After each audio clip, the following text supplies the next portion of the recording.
Mine eyes have seen the glory of the coming of the Lord. He is trampling out the vintage where the grapes of wrath are stored. He has loosed the fateful lightning of his terrible swift sword. His truth is marching on. Glory, glory, hallelujah. Glory, glory, hallelujah. Glory, glory, hallelujah. His truth is marching on. Would you welcome our honorary host this evening, General Sumner? Now, my mission here is to introduce Jeff. And you probably say, well, how did Jeff and the gentleman get together? Well, one morning in my office, in came bounding, and if you know Jeff, that's the way he operates. The minute he walks in the door, he brings all this energy with him. And I thought, I wonder what this guy's selling. Well, he was selling this. And that is one of the passions of my life, or what's left of it. And he was able to convince me that he had taken his life and his God-given talent of photography, and he had, using the diary of his grandfather, had gone back and gone through the battlefields and cemeteries of Europe and had memorialized this in photography. And I thought, well, this is a wonderful thing to bring to the citizens of Santa Fe and eventually the citizens of New Mexico and hopefully the citizens of the country, because we have a way of forgetting about what these people have done. You know, freedom is not free. And these people paid the ultimate sacrifice. So it was a great honor for me to be able to assist Jeff in putting this group together, and I think you'll really enjoy what Jeff has done and what he's going to do. And so without further ado, because I think you all are tired of listening to what some of us have done in the past, and look at what Jeff is going to do in the future. So Jeff, I'll turn it over to you. Thank you, General.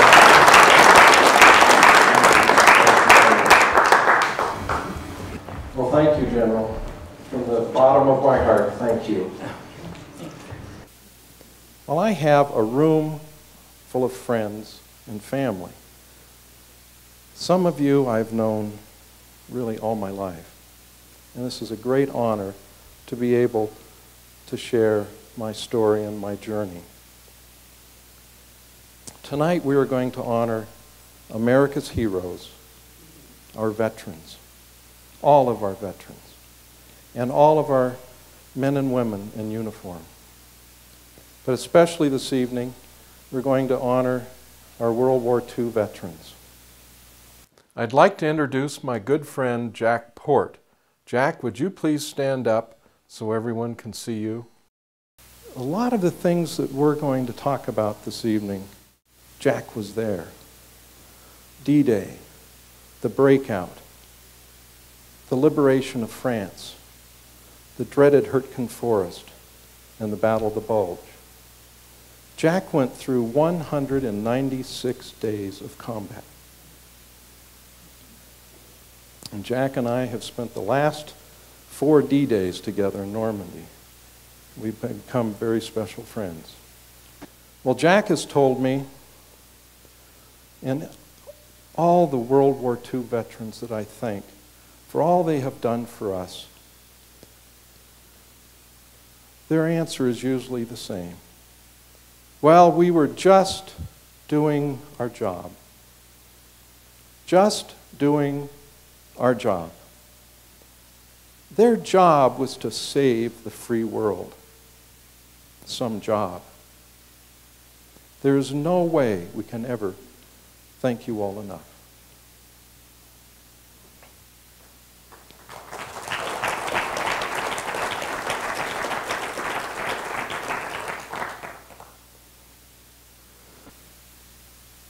This is our World War I cemetery, the Meuse-Argonne in northeastern France. This is just a handful of the 120,000 brave Americans who did not return home from Europe.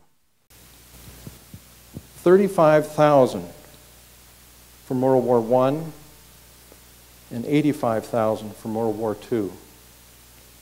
And they too were just doing their job. So how did I come to be in this place? This is November the 10th, 2005. My story began when I was a little boy. I was 10 years old, and I rode my bike over to my grandparents' house, and my grandfather said, "Jeff, I want to tell you a story." My grandfather loved to tell stories, and I loved to listen. So we were a very good team.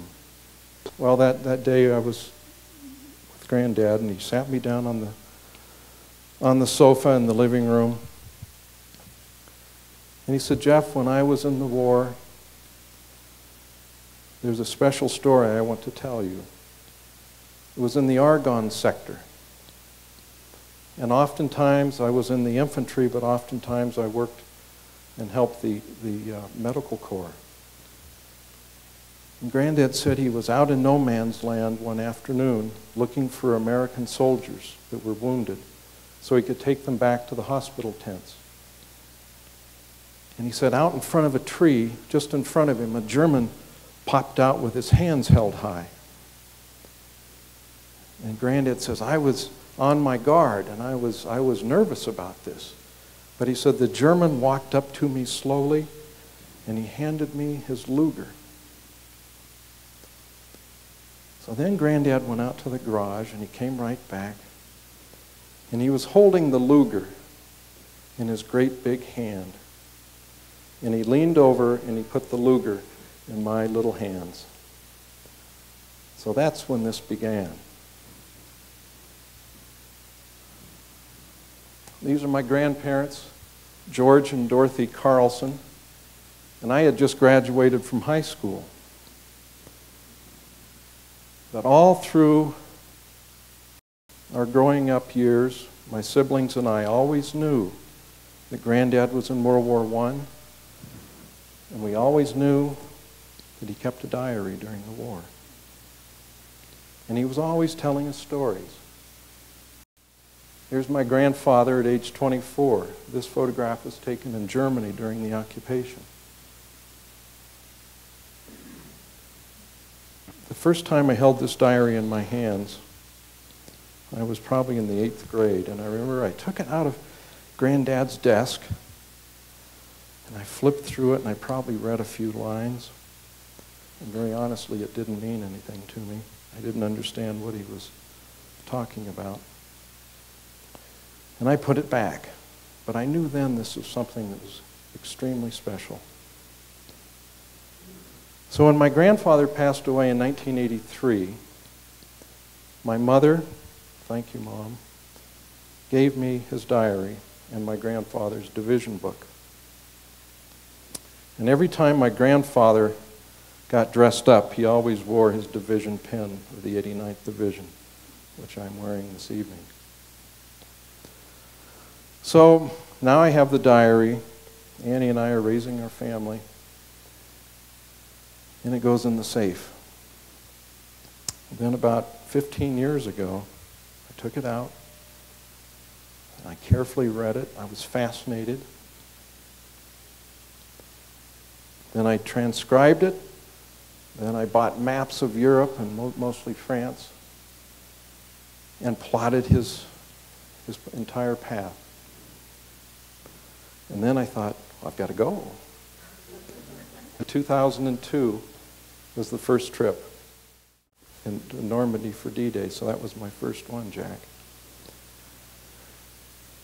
And then we drove to eastern France, and we hurriedly started the diary. But there were time constraints, and we didn't do all that much.